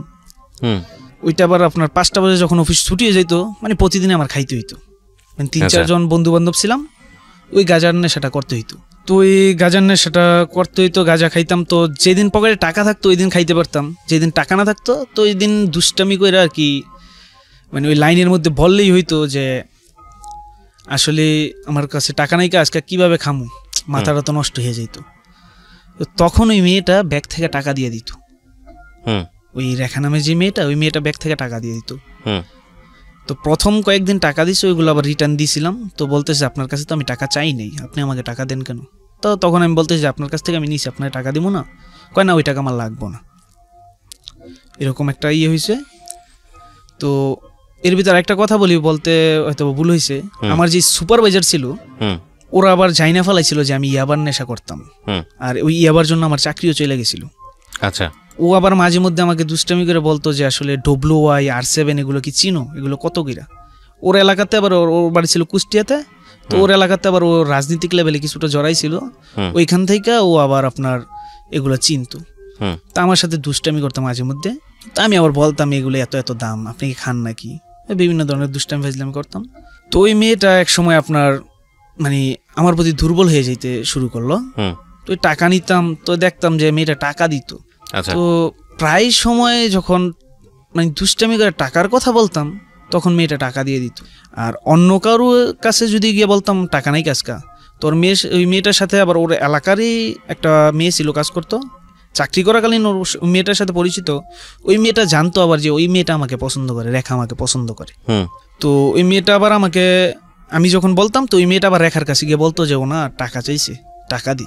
ও টাকা দিয়ে দিত এসে? হ্যাঁ, ওই মেয়েটা টাকা দিয়ে দিত। এমনও ভাইয়া কিছু সময় গেছে, ঠিক আছে, মানে মেয়েটার ভাড়ার টাকা ছিল 20 টাকা, ওই 20টা টাকাও মেয়ে আমাকে দিয়ে চলে যেত। অনেক লাভ করতো আপনাকে। মানে ওই মেয়েটার টাকাই থাকতো না, মানে ভাড়ার টাকাটাও থাকতো না, ঠিক আছে। তো ওই মেয়েটা আমাকে টাকাটা দিয়ে চলে যেত, আর ওর ভাড়ার টাকাটা অন্য কারোর কাছ থেকে খুঁজে নিত। তো এক সময় বিভিন্ন টাকা পয়সা দিয়ে, খাবার দিয়ে, তার জন্য আমার জন্য চকলেট রাখতো, সেন্টার ফুড রেখে দিত। ওর একটা ইচ্ছে ছিল মানে ওর আশেপাশে যাতে আমি থাকি। আচ্ছা। ও এটা ইয়ে করতো। তা আমি কাজ শেষে যদি ওর সামনে দিয়ে কখনো যাই, ও আমি বুঝতে পারতাম না ওই সময়, কিন্তু দেখতাম যে হাসি খুশি থাকতো, কিন্তু ওই সময় জানতাম না যে আসলে ও আমার লাভ করে বা পছন্দ করে। ওকে। তো একদিন হঠাৎ মেয়েটা কান্না করতেছিল, তো আমি ভাবলাম যে লাইনের মধ্যে সব মানুষ কাজ করে, মেয়েটা কান্না করতেছে কেন? তো গিয়ে জিজ্ঞাসা করলাম আসলে আপনার সমস্যা কি? আর তখন আমি আপনি করেই বলতাম মেয়েটাকে। বললাম যে আসলে সমস্যা কি আপনার, আপনি কাঁদতেছেন কেন? হুম পরে আমার এলাকাতে একটা সম্পর্কে ভাবি হয়, ওই মহিলাটা বলতেছে যে আরে সমস্যা হয়েছে, ও নাকি তোরে খুব পছন্দ করে, এই কথাটা একটা লোকে বলছে, এই কারণে ও কান্না করতেছে। আমি আবার ওই পছন্দ বা ভালোবাসা ওইসব কোনো কিছু নিয়ে কথাটা বলি নাই। আমি বলছি যে হ্যাঁ বলছে, সমস্যা কি, মানুষ মানুষকে পছন্দ করতেই পারে, আপনি আমাকে পছন্দ করেন। হ্যাঁ, যদি কেউ আপনাকে বলে যে আপনি আমাকে পছন্দ করেন, আপনি বলবেন যে হ্যাঁ আমি পছন্দ করি। আর আমাকে কেউ যদি বলে যে ও তোমাকে পছন্দ করে, আমিও বলবো যে হ্যাঁ পছন্দ করতেই পারে। হুম তো ওই কথার পর বলার পর মানে মেয়েটা আরো বেশি দুর্বল হয়ে গেল আমার প্রতি। হুম হুম তো এভাবে দিন যায়, টাকা পয়সা দেয়। তো এক সময় ওই মেয়েটার একদিন আমি ফোনটা চাই, তো আমার কাছে ফোনটা দিছিল। মানে মেয়েটার নাম ছিল রেখা? ওই রেখা, মানে ফোনটা চাইছি, তো ফোনটা দিছে আমার হাতে। যখন আমি মানে ফাংশনে ঢুকবো বা গ্যালারিতে ঢুকবো, তখন ফোনটা নিয়ে নিছে। আচ্ছা। ও ভাবছে যে হয়তো ওর কাছ থেকে নাম্বার টাম্বার এরকম কিছু একটা নিমো, এখানে ফোনটা আবার নিয়ে নিছে। তো চাইলাম, পরে আর দিল না। তো এর ভিতরে ওই যদি যেই দিন অফিসে না আসতো, আমার কাছে ফোন দিলে ওর এক ভাতিজি ছিল, ওই ভাতিজির ফোন থেকে আমার ফোন দিত আর কি। ওই মেয়েটা ওই জায়গায় চাকরি করতো। তো ওই মেয়েটাকে আমি ফোন দিলাম, আসলে রেখার কি সমস্যা ছিল, রেখার ফোনটা চাইছিলাম, রেখা দিল না, নিয়ে গেল। আসলে ওর নাম্বারটা আমাকে একটু দিবা। পরে বলতেছে আপনি ওর নাম্বার দিয়ে কি করবেন? না, যদি দেও তাহলে হয়তো বা নিবো, আর যদি না দেও তাহলে তো আর জোর করতে পারবো না। ওকে। তো ওই মেয়েটা আবার ওর কাছে জিজ্ঞাসা করছে যে ফুফু ওই মানে ও নাম্বারটা চাইতেছে, তোরে কি নাম্বারটা দিমো? পরে মেয়েটা হয়তো বা বলছিল হ্যাঁ দেও। তারপর মেয়েটা আমার নাম্বার দিছে। নাম্বার দেওয়ার পর আমি ফোন দিলাম। ফোন দেওয়া মানে এতটুকুই বললাম, আসলে আপনার কাছে ফোনটা নিয়েছিলাম, আপনি এরকমভাবে নিয়ে গেলেন কেন, আসলে কি সমস্যাটা ছিল কি? কয় না কোনো সমস্যা না। তাই ফোনটা দিলেন, আবার নিয়ে গেলেন। কয় আমি ভাবছি আপনি আমার নাম্বারটা নিবেন। তা আপনার নাম্বার আমি নিব কেন, কি সমস্যা, আপনার নাম্বার নিতে যাব কেন আমি? কয় না, নিতে হতে পারেন। তো এই একদিন দুই দিন কথা বলাতে বলাতে হঠাৎ মেয়েটা আর কি আমাকে বললো যে ও আমাকে ভালোবাসে, আমাকে খুব পছন্দ করে। ওকে। তো ওই সময়ের থেকে কথাবার্তা হয়। তো তখন আসলে বিষয়ে আর কি জানতে পারলাম যে ওই মেয়েটা বিবাহিত, ওই মেয়েটার একটা মেয়ে আছে, বর্তমান বয়স 6 বছর। তো বিবাহিত অবস্থায় ভালোবাসছে মানে ঝামেলা কোথায়? মেয়েটা আমাকে পছন্দ করে। হাজবেন্ড থাকার পর? হাজবেন্ড থাকার পর? হাজবেন্ড তো নাই, হাজবেন্ড থাকলে তো আর মেয়েটা চাকরি করতো না। না, হাজবেন্ড থাকার পরেও অনেকে চাকরি করে। যাই হোক, এটা হাজবেন্ড নাই বলতে কি, যতটুকু জানতে পারছি ওই মেয়েটা বিয়ে করার আগে, ওই মেয়েটাকে বিয়ে করার আগে ওর হাজবেন্ড আরেকটা বিয়ে করছিল। আচ্ছা, একটা কনফিউশনের মধ্যে আছেন আপনি। তারপর বলতেছে যে আমার একটা মেয়ে আছে, আমি হাজবেন্ডের সাথে আমার ডিভোর্স হয়ে গেছে। তো তখন আর ওর ফ্যামিলি সম্পর্কে আমি ডিটেলস জানতাম না আসলে, ওর ফ্যামিলিতে কি আসে বিষয়। তখন আমাকে বলতো ওর ফ্যামিলিতে ওরা 4 বোন 1 ভাই। বাবা বয়স্ক, বাবা কাজ টাজ করতে পারে না। ওর বড় বোনটা, সবার বড় যেই বোনটা, ওই বোনটা দেশের বাইরে থাকে। আচ্ছা, এতটুকুই জানতাম, হয়তো আর বেশি কিছু জানার চেষ্টাও কখনো করিনি। তাই আমি ভাবলাম যে মেয়েটা আমাকে পছন্দ করে, হয়তো বা কথাবার্তা বলি, সমস্যা কি। কারণ তখন আমি চাইতাম না যদি মেয়েটাকে হয়তো বা না বইলা দিয়ে মেয়েটা কষ্ট পাইব বা মেয়েটা আঘাত পাইব, হয়তো বা চাকরিটা ছাইরা চলে যাব, কিন্তু মেয়েটার চাকরিটা জরুরি হয়তো বা। তো ওইসব জিনিস ভাইবা মেয়েটার সাথে কথাবার্তা বলতাম। তো এক সময় দেখতাম যে মেয়েটা আসলে অনেকটা দুর্বল। তো 1-1.5 মাস কথা বলার পর, মানে ওই 1-1.5 মাসের ভিতরে মানে যখন আমি কাজ করতাম, কাজের সময় ছাড়া মানে মেয়েটার একটা ইয়ে ছিল যে তুমি আমার সবসময় আমার সামনে এসে বসে থাকবা, মানে তুমি আমার চোখে চোখে থাকবা, এরকম একটা কথা বলতো। তোমার কাজ শেষ, তুমি আমার এদিকে চেয়ার নিয়ে বসে থাকবা। তাই আমি বললাম যে এই জায়গায় যদি চেয়ার নিয়ে সবসময় বসে থাকে, মানুষ তো সন্দেহ করবো বা বলবো যে তোমার সাথে আমার কিছু একটা আছে। তো এরপরে তো স্যাক্রিফাইস করতাম, মাঝে মধ্যে গিয়ে বসতাম, আবার মাঝে মধ্যে যাইতাম না। কিন্তু ওই আমার গাজার নেশাটা একদমই ছিল, মানে দৈনিক 5টা-6টা সিগারেট খাইতাম। আচ্ছা, ওই অফিসে থাকাকালীনই। বড় কথা হচ্ছে আমি সাপোর্ট পাইতাম, আমার 2টা সুপারভাইজার ছিল, ওই 2টা সুপারভাইজার আমার অনেক সাপোর্ট করতো। আসলে আমি জানতাম না কেন সাপোর্ট করতো, আমার কাজের দিক থেকে আমার সাপোর্ট করতো নাকি আমার বাড়ি এলাকাতে দেখে আমাকে সাপোর্ট করতো, ওইটা আমি জানতাম না। কিন্তু কাজের দিকটা কখনো বলে নাই যে তোমার কাজটা খারাপ হয়েছে, ওইটা কখনো বলে নাই আমাকে। এর ভিতরে কাজের ক্ষেত্রে মানুষের সাথে খারাপ ব্যবহার করতে হইতো। খারাপ ব্যবহারটা এরকম ছিল, যখন তারে বলতাম যে আপনি এই কাজটা করেন, মানে 1বার 2বার 3বার বলতাম, ঠিক আছে, মানে ও ওর মতন কাজের ক্ষেত্রে ও কথাটা শুনতো না। তখন খারাপ ভাষায় যদি একটা কথা বলতাম, তখন কাজও ঠিক মতন করতো, আর ওই আমার নামে যে এডমিনে বিচার দিত যে ছেলেটা আমার এই খারাপ কথাটা বলছে। তো এডমিনে যাইলে এডমিনে সাপোর্ট পাইতো না, কারণ আমার সুপারভাইজার যে 2জন, ওই 2জন আমাকে এডমিনে ডাকার আগেই মনে করেন যে ওরা ওই জায়গায় সলভ করে আইসা পড়তো। আচ্ছা, মানে ওদের ইয়েটা ছিল এরকম, মানে ওরা সরাসরি এডমিনে যেয়ে বলতো যে কাজের বিষয়ে আমার লোক যেভাবে কাজ করাইতে পারে মানে এরকম একটা সাপোর্ট দিত আর কি। হুম ওদের কাছ থেকে ওই সাপোর্টটা পাইতাম, আর আমাকে এডমিনে ডাকতো না, আর সমস্যা হতো না। তখন ওই সবাইরে বলতো যে কাজের বিষয়ে ওরা যদি কথা বলে আপনার কথা শোনেন না কেন, মানে এইসব বিষয়ে কথাবার্তা বলতো। তো এর ভিতরে সমস্যা সবার সাথে হইতো না, ওই আখি নামের মেয়েটার সাথে সমস্যা হইতো। ওই মেয়েটাকে যেই কাজ দিতাম ওই কাজগুলো ঠিক মতন করতে চাইতো না। তো এক সময় ওই মেয়েটাকে ট্রান্সফার করে দেয় অন্য একটা জায়গাতে। তো ওই রেখার সাথে আমার দৈনিক কথা বলতাম, মানে যত কথা বলতাম ততই দেখতাম যে মেয়েটা আমার প্রতি আসক্ত বেশি হচ্ছে। তো এর ভিতরে নেশা টেশা টুকটাক করতাম, আস্তে আস্তে নেশার পরিমাণটা হয়তো অনেকটাই কমে যাইতেছে। আমি ওই জায়গা থেকে ফ্যামিলির কোনো একটা সমস্যার কারণে আমি ওই জায়গা থেকে চাকরিটা আর কি সাইডে দিতে হয়। আমার দাউদকান্দিতে কোলেস্টোরে একটা চাকরি নিতে হয়। আচ্ছা, মানে আলুর কোলেস্টোর, এটা আপনার ওই জায়গায় মেশিন রুমে কম্প্রেসার মেশিন চালানোর জন্য লোক দরকার হয়। তো আমারই পরিচিত লোক, আত্মীয় স্বজনের ভিতরেই ছিল, তো ওই জায়গায় আমার নিয়ে গেছিলো। তো পরবর্তীতে আমার এই জায়গা থেকে চাকরিটা সাইডে দিতে হয়, কারণ দেখলাম যে এই জায়গায় কাজ করলে মানুষের সাথে খারাপ ব্যবহার করতে হয়, তাছাড়া মানুষের কাছে খারাপ হইতে হয়। হয়তো সবার কাছে না, যার কাছে ভালো তার কাছে ভালো, যার কাছে খারাপ তার কাছে হয়তো বা খারাপ হয়ে যায়। তো আমার চাকরিটা হয়তো পসিবল ছিল না। আর ওই জায়গায় চিন্তা করছি যে ওই জায়গায় টাকাও বেশি পাবো, তাছাড়া ফ্যামিলির সমস্যাটা সলভ হইব। কারণ আমি বাসায় থাকি এখন 5,000 টাকা স্যালারি পাই, ওই জায়গায় যাই যদি আমি 10,000 টাকা স্যালারি পাই, বাসায় 5,000 টাকা দিয়ে দিতে পারবো, অথচ আমার বাসায় কোনো খরচ লাগতেছে না। ওইটা ভাই ওই জায়গায় চলে গেলাম। তো ওই জায়গায় যাওয়ার পর ওই রেখার সাথে কথা হইতো, কিন্তু তত বেশিও না। মানে কাজের সময় কাজ করতাম, কাজের সময় অফিসের সময় শেষ হইলে তখনও হয়তো বা রেখার সাথে কথা বলতাম, আর প্রতিদিনও হয়তো বা কথা বলা হইতো না। তো এক সময় দেখা গেল যে ওই মেয়েটা, আমি একটা দিন ফোন না দিলে মেয়েটা কান্নাকাটি করতো, মানে প্রচুর কান্নাকাটি করতো, মানে ওকে ফোন দিই না কেন। আর ওই সময়টা তো ওরা যদি একবার রাগ করে কখনো তুই করে বলছি, তাইলে ফোন আর আমার রিসিভই করতে চাইতো না, মানে ওকে তুমি বলতে হইব, মানে তুই বলতে পারতাম না, তুই বললে ওর রাগ হয়ে যায়। মেয়েটার সাথে কথা বলতাম তো কান্নাকাটি করতো। তখন একটা সময় মানে কিছু কিছু জিনিস খেয়াল করতাম যে ওরে আমি ফোন দিলে ওর ফোনটা বিজি থাকতো। তো আমি জিজ্ঞাসা করতাম মাঝে মধ্যে আসলে বিজি কেন, পরে বলতো যে ফোনে সমস্যা, এই কারণে হয়তো বিজি, ফোন বন্ধ থাকে, এটা থাকে, মানে বিভিন্ন ধরনের একটা কথা বলতো। তো কখনো প্রেশার দিতাম না, কারণ একটা জিনিস ওই সময় চিন্তা করতাম যে আমি তো নেশাগ্রস্ত, বা আমি নেশা করি, আমার ওই নেশাগ্রস্ত দিনটা দেখাই মেয়েটা আমারে ভালোবাসছে, ঠিক আছে, এখন যদি মেয়েটাকে অবহেলা করি হয়তো বা খারাপ, তো আমার নেশার জীবন দেখে মেয়েটা আমারে ভালোবাসছে, আমি মেয়েটারে ভালোবাসি, সমস্যা কি? কারণ একটা মানুষের খারাপ দিক দেখে যে ভালোবাসে, আমি মনে করি যে ওইটাই হয়তো বা ভালো কিছু, কারণ সবাই তো ভালোর দিকে চাইয়া ভালোবাসে। ওই মেয়েটা নিলে আমার খারাপ দিক দেখে ভালোবাসলো। তো তখন আমিও আস্তে আস্তে কথাবার্তা বলতাম, মানে একটা দুর্বলতার হয়ে গেছিল। এই জায়গা থেকে যখন চলে গেছিলাম, মেয়েটাও আমার টাকা দিছিল, ঠিক আছে, ওই জায়গায় যাওয়াকালীন আমার টাকা দিছিল, ওই টাকাটা পরবর্তীতে ওটা দিয়ে দিছিলাম, ও নিয়ে গেছিল, কিন্তু এর ভিতরে যত টাকা নিছি ওইগুলো টাকা নেয়ও নেই কখনো। তো ওই জায়গায় থাকাকালীন ও একদিন আমাকে বলতেছে যে তুমি তো এই জায়গায় থাকো, আমি এই জায়গায় আসবো তোমার জায়গাটা দেখতে। ঠিক আছে, আসবা, সমস্যা কি?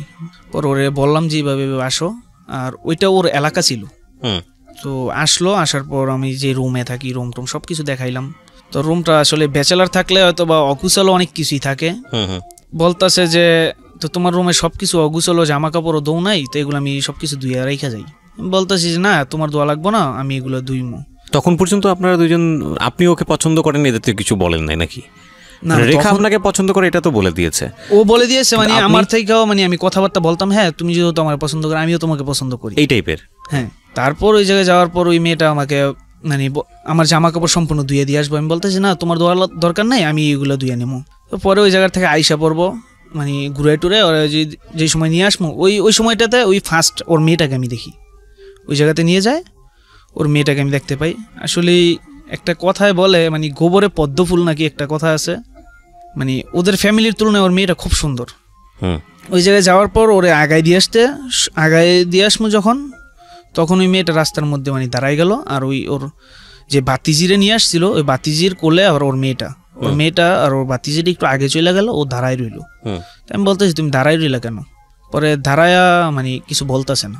তো তখন দেখলাম মেয়েটার মানে হাত পা সম্পূর্ণ কাঁপতেছে, আর ওই মেয়েটার ঠোঁটের মধ্যে মানে নিজের ঠোঁট নিজেই কামড়াইতেছে, আর চোখের পানিগুলা ফালাইয়া দিল। তখন বললাম আসলে কি সমস্যা কি, তুমি চোখের পানি ফালাইলা কেন? পরে কোনো উত্তর দিল না।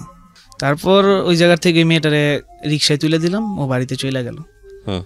তখন ওই দিনকার থেকে আমিও একটা মানে ইয়েতে পড়ে গেলাম, ঠিক আছে মেয়েটা সত্যি তো আমার ভালোবাসে মনে হয়। তো আমিও একটু দুর্বল হয়ে গেলাম, কথা বলতাম মানে তত বেশি না, হয়তো একটু কম টম বলতাম, মানে সময়ের সাপেক্ষে কথা বলতাম, মানে সময় বুঝি আর কি। একটা জিনিস বুঝতে পারছি যে আপনি মেয়েটাকে ততটা পছন্দ করতেন না যতটা মেয়েটা আপনাকে পছন্দ করতো। ওই সময়টাতে আমি পছন্দ করতাম, কিন্তু ওই সময় আমার মাথায় একটা জিনিস কাজ করতো, ওই মেয়েটা বিবাহিত এক, আর ওর একটা মেয়ে আছে 6 বছরের। তাছাড়া আমার ফ্যামিলি তো এই জিনিসটা মানবে না। বুঝতে পেরেছি, ঠিক আছে। তারপর তো আরেকটা জিনিস খেয়াল করতাম, মেয়েটা ভালোবাসে, হ্যাঁ আমিও ভালোবাসি, কিন্তু মানবে না। কিন্তু যদি মেয়েটাকে এখন বইলা দেই বা মেয়েটাকে কষ্ট দেই, মেয়েটা হয়তো বা দুঃখ পাইব। তো ওই দিক থেকে আমি মেয়েটাকে সরাসরি বলতে পারতাম না, তো এমনিতে যোগাযোগ রাখতাম। তখন মেয়েটা আমাকে বলা শুরু করলো, আস্তে আস্তে দিন যায়, ওরে আমি ঘুরতে নিয়ে যাই না কেন, বা ওর সাথে আমি ঠিকমতো দেখা করি না কেন, প্রতিদিন ফোন দিই না কেন। তো একদিন রাত্রে ওই আমি ফোন দিলাম, হঠাৎ রাত্রে ফোন দেওয়ার পর দেখলাম যে প্রায় আধা ঘন্টার মতো কারোর সাথে হয়তো বা কথা বলতেছে, বিজি ছিল ফোন, বিজি। তো আধা ঘন্টা পর 9:30 থেকে ফোন দিছি, 10টা পর্যন্ত বিজি। 10টার পর আবার ফোন দিলাম, পরে ফোনটা রিসিভ করলো। রিসিভ করার পর আমি বলতেছি, কার সাথে কথা বলছো? কারোর সাথে কথা বলি নাই তো। মিথ্যা কথা বলো কেন, তোমার ফোন বিজি। ঠিক ওই দিন থেকে ওই মেয়েটার মানে ফোন রেকর্ড করা শুরু করলাম। সন্দেহ হলো আর কি। ওই দিনকার ওই যে কথাগুলো বলছি, ওই দিন থেকে মানে অনেক কিছু রেকর্ড করা শুরু করছি মেয়েটার। মানে আপনি না সন্দেহ বলতে পারেন, ইন্টেনশনালি করেছেন নাকি এমনিতেই রেকর্ড করেছেন? আমি রেকর্ড করছি এ কারণে, আমার আবার অনেক আগের থেকে একটা জিনিস ধারণা হইতো, মানে মেয়েদের বিশ্বাস করতে পারতাম না। ইন্টেনশনালি করেছেন, হ্যাঁ ঠিক আছে। তারপর রেকর্ড করা শুরু করলেন, তারপর কি হলো? বিশ্বাস করতে পারতাম না এই কারণেই, কারণ ওই যে একটা মেয়েকে ফার্স্ট টাইম পছন্দ করছিলাম, মেয়েটা আমারে ভালোবাসি না, অথচ 2টা ছেলের সাথে সম্পর্ক করছে একই জায়গার ভিতরে, নিশ্চয়ই খারাপ কোনো চাহিদা ছিল। তো আর এই মেয়েটাকে বিশ্বাস করতাম, অবিশ্বাসও করতাম না, কিন্তু ওই দিনকেই কেন যেন মনে হয়েছে আমার রেকর্ড করাটা প্রয়োজন। তো ওই রেকর্ডটা করলাম। ও আমার ফোন দিছে, মানে ওর সাথে কথা বলছে। তো এতক্ষণ কথা বলা লাগে, খারাপ লোক ফোন দিছে, তো আধা ঘন্টা তো কথা বলা লাগে না, হয়তো 2-3 মিনিট। আমি তারপর জিজ্ঞাসা করলাম আসলে কে লোকটা। ওর পরিচয় দেয়, আমার সব কিছু জানে। সব কিছু জানে বলতে আমি কোন জায়গায় চাকরি করি, এটা সেটা। তো পরে বলতেছে, আমি বলতেছি যে আচ্ছা নাম্বারটা দাও। বলতেছে আমি তো নাম্বার দিতে পারবো না। কীভাবে দেবো? কেন নাম্বার দিতে পারবো না কেন? আমার নাম্বার যে SMS করো, আমি SMS করতে পারি না। তো তখনও জানতাম না যে মেয়েটা আসলে অশিক্ষিত আর কি। ওকে, দিতে পারলো না। তো বলতেছে যে আমি কালকে সকালবেলা আমার বান্ধবী আছে, ওর যে বান্ধবীটা ওইটা আমার গ্রামেরই। তো বলতেছে যে ওই কল্পনার কাছে বলবো, মানে কল্পনার ফোন দিব, তারপর তোমার নাম্বারটা দিয়ে দেবো। আচ্ছা ঠিক আছে। তো পরবর্তীতে ওই নাম্বারটা দেয় নাই মেয়েটা, আর আমিও চাইনি। তো এরপর অনেকদিন আমি ফোন দিই না, রাগ কইরা। মানে দেখলাম যে ওই মানে আমার সাথে মিথ্যা কথা বলতেছে কেন। তো পরে একদিন ফোন দিছি রাত্রের বেলা ফোন দিয়ে কথা বলার পরে বলতেছি, হয়তো 2-4-5 মিনিট কথা বলছিলাম। বলার পরে বলতেছি যে আমার ফোনে টাকা নেই, আমি ফোন দিতে পারবো না, তুই আমারে ফোন দিস। তো এই কথাটা বলার কারণে ওই মেয়েটা আমাকে আর পরের দিন ফোন দেয় নাই। তারপর ওই ফোন দেওয়ার পর বলতেছে যে মানে প্রচণ্ড কান্নাকাটি, মানে বুঝাইতে পারবো না, অনেক কান্নাকাটি শুরু করছে যে আমার ভালো লাগতেছে না। কেন ভালো লাগতেছে না, কি সমস্যা? তো পরে বলতেছে যে তুমি না আসবা বলছিলে, তুমি আসবা না। আমি আসবো, আমি তো এই জায়গায় চাকরি করতেছি, আবার ওই জায়গায় যাবো। আসলে দেখি আসবো, হয়তো বা এই বছরটা শেষ করে আসি, কারণ যে জায়গায় চাকরি করি ওই জায়গায় একটা বছর আছে, 1 বছরের জন্য মালামাল সব কলেজ স্টোরের ভিতরে রাখে, 1 বছর শেষ হইলে হয়তো বা আমিও চলে আসতে পারবো। তারপর ওই মেয়েটা ওই জায়গায় থাকাকালীন তো আমি এক সময় ওই মেয়েটার জন্য আইসা পড়লাম ওই জায়গার থেকে, মানে আবার বাড়িতে আইসা পড়ছি, এই জায়গায় চাকরি করবো। তো এই গত 18 সালের ডিসেম্বর মাসে আমি চলে আসছি। ওই মেয়েটার আমি ডিসেম্বর মাসের 3 তারিখে বাসায় এসে পড়ছি, মেয়েটা ডিসেম্বর মাসের 25 তারিখে চলে গেছে এই জায়গার থেকে ফ্যামিলিগত কোনো কারণে। তারপর আপনার মেয়েটা এই জায়গার থেকে চলে যায়, ও মেয়েটা দুবাই চলে গেছে ফ্যামিলিগত সমস্যার কারণে। ওকে। আর এর ভিতরে ওর বড় বোনটা বাড়িতে এসে পড়ছিল। ওই যে একদিন বললাম যে কান্নাকাটি করছে, ওই কান্নাকাটির মধ্যে কিছু জিনিস আমি পাইছি, মানে ওর ফ্যামিলিটা আসলে টাকা সমস্যাটা ছিল। তো ওই দিন কান্নাকাটি করে বলছিল, মানে একটা কথা বলছিল যে বড় আপুরে ফোন দিয়ে, বড় আপু ফোনটা ধরে না। তো আমি বললাম যে আমার কাছে নাম্বারটা দাও। কয় না, নাম্বারটা দিলে হয়তো খারাপ কিছু মনে করবে, নাম্বারটা দিব না। তো ফোনটা ধরে না, হ্যাঁ টাকা দিতে পারলেই ভালো, টাকা না দিতে পারলেই হয়তো খারাপ, এরকম কিছু একটা বলছে মেয়েটা। তারপর মেয়েটা দুবাই চলে গেল। তো আর ওই দিন আমার সাথে যোগাযোগ হয় নাই। তবে যাওয়ার আগে আপনার জানুয়ারি 5 তারিখে মেয়েটা আমাকে একদিন ফোন দিয়েছে, ফোন দিয়ে বলতেছে আমি ঢাকা চলে আসছি, পার্লারে কাজ করব। এই কথাটা বলার পর ওই দিনকার কথা বলার পর আর কথা হয় নাই, মেয়েটার ফোন অফ, সব কিছুই অফ। তারপর মেয়েটার সাথে আর আমার যোগাযোগ হইল না। হঠাৎ 3.5 মাস পর মেয়েটা আমাদের সাথে যোগাযোগ করলো। এর ভিতরে আরেকটা মেয়ের সাথে সম্পর্ক হয়েছিল, ওইটা সম্পর্ক না, জাস্ট একটু মজা ছিল, ফান ছিল আর কি। তো ওই মেয়েটা আমারে ফোন দিল ওই দুবাই থেকে ফোন দেওয়ার পর আমারে বলতেছে যে তুমি কেমন আছো। তা আমি তখন জিজ্ঞাসা করতাম আসলে তুমি কোথায় আছো। তখন আমার কাছে অনেক কিছু লুকাইতো, যে আমি ঢাকাতে আছি, আমি ইন্ডিয়াতে ছিলাম 1 মাস, ইন্ডিয়াতে পার্লারের কাজ শিখছি। এই রেখা, হ্যাঁ। তো এই কথাগুলো বলছে, মিথ্যে কথা বলছে আর কি। তো আমিও ভাবছি যে হয়তো বা ঢাকাতেই আছে। তো পরবর্তীতে 1 সপ্তাহের মতন কথা বলার পর এই জুন মাসের 1 তারিখে ও আমারে ইমুতে ব্লক মেরে দিল। আর ওই সময় ইমুতেই কথা হয়েছিল, 1 থেকে 7 তারিখ পর্যন্ত ইমুতে ব্লক মেরে দিছিল। তো সমস্যা কোথায়? মানে ওকে তো আপনি শিওর তেমন চাইতেন না, ও ব্লক মারলে কি আর না না না, মারলে? তখন এক সময় তো আমি ফিল করে ফেলাইছি। ও, তখন আপনি কি ওর প্রেমে পড়ে গিয়েছেন বা ওকে কিন্তু ওই চাচ্ছেন? 4 মাসের মধ্যে যখন যোগাযোগ হয় নাই তখন আর ওইটা ছিল না। তখন আমি একটা জিনিস ভাবতাম, যদি মেয়েটা আমাকে ভালোবাসে আর আমার ভালোবাসা যদি সত্যি হয়, তো মেয়েটা আবার আমার কাছে ফিরে আসবো, এরকম একটা কিছু ভাবছিলাম। তো হঠাৎ মেয়েটা আবার আমাকে ফোন দিল। 1 তারিখ থেকে 7 তারিখ পর্যন্ত আর কি আমার সাথে যোগাযোগ হয় নাই। ওই 7 তারিখ ও দুবাই থেকে চলে আসছে একবারে। তো ওই দুবাই থাকাকালীন আমার কিছু কথা বলতো, আমার জন্য হাত কাইটা ফেলাইতো, মানে এরকম কিছু পিক পাঠাইতো আর কি। তো আমি জানতাম না দুবাই ছিল, পরবর্তীতে জানতে পারছি আর কি। তো পরে মেয়েটা আপনার বাংলাদেশ আসলো 7 তারিখে, শুক্রবার দিন। 8 তারিখে আমার ফোন দিল। তাই আমি ভাবছি যে 1 সপ্তাহ কথা বলছে, আর মনে হয় বলবো না, এই কারণে কথা 1 সপ্তাহ বলে নেই। পরে 8 তারিখে আবার ফোন দেওয়ার পর আমি ডিটেলস জানতে চাইলাম, আসলে কি সমস্যা ছিল তোমার, তুমি ফোনে এরকম করছো কেন। পরে আমার কাছে অনেক কিছু লুকাইতো। তো আমি তখন সন্দেহ করা শুরু করলাম মেয়েটাকে, আসলে ও কি আমার সাথে সম্পর্ক করতেছে না আমার সাথে ফান করতেছে, ওইটা জানার জন্য সন্দেহ করতাম। তো এর ভিতরে চাইতাম যে ওর ইমো আইডিটা মানে আমি আমার ফোনে আনার জন্য। তো আনতে পারি নাই। তো একদিন আর কি এই জুন মাসের 20 তারিখে ওর সাথে কথা হইলো। বিকালবেলা একদিন ফোন দিছি, ফোন দেওয়ার পর বলতেছে যে তুমি আমাকে ঘুরতে নিয়ে যাইবা, আমি তোমার সাথে ঘুরতে যাব। তো ঠিক আছে, ঘুরতে নিয়ে যাবো, সমস্যা নাই। তো 21 তারিখে যখন ঘুরতে নিয়ে গেছি, ওই দিনই ওর কাছ থেকে আমি ওর ফোন থেকে ওর ভেরিফিকেশন, ইমো আইডির ভেরিফিকেশন কোডটা, নাম্বারটা নিয়ে নিছি আর কি। আর ইমো আইডিটা আমার আইডিতে অ্যাড করছি। তো ওই দিন থেকে জানতে পারছি আর ওর লাইফে কি কি ঘটছে আর কি। তো তখন জানতে পারলাম যে আসলে ওকে ওই জায়গায় বিক্রি করে দিছিল। কোথায় বিক্রি করেছিল? ওই দুবাইতে।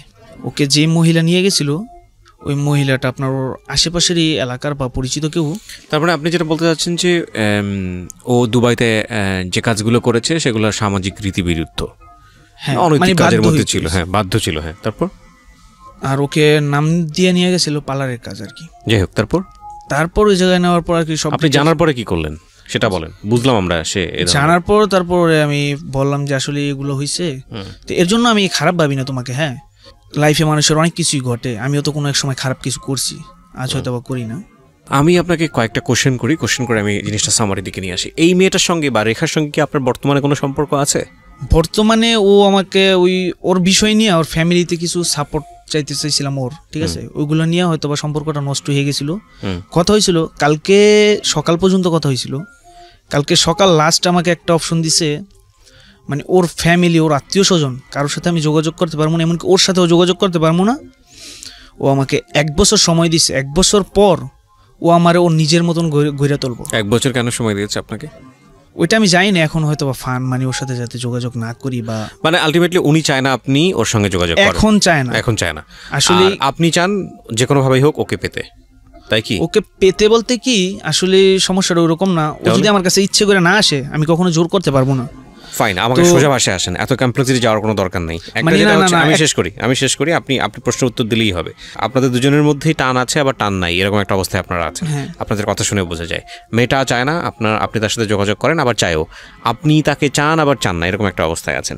এটা একটা এন্ডলেস রেজাল্ট। এটার আসলে কোনো রেজাল্ট আদৌ আসবে কিনা জানি না। আপনি যে নেশাগ্রস্ত অবস্থায় ছিলেন, মানে ইয়াবা, গাঁজা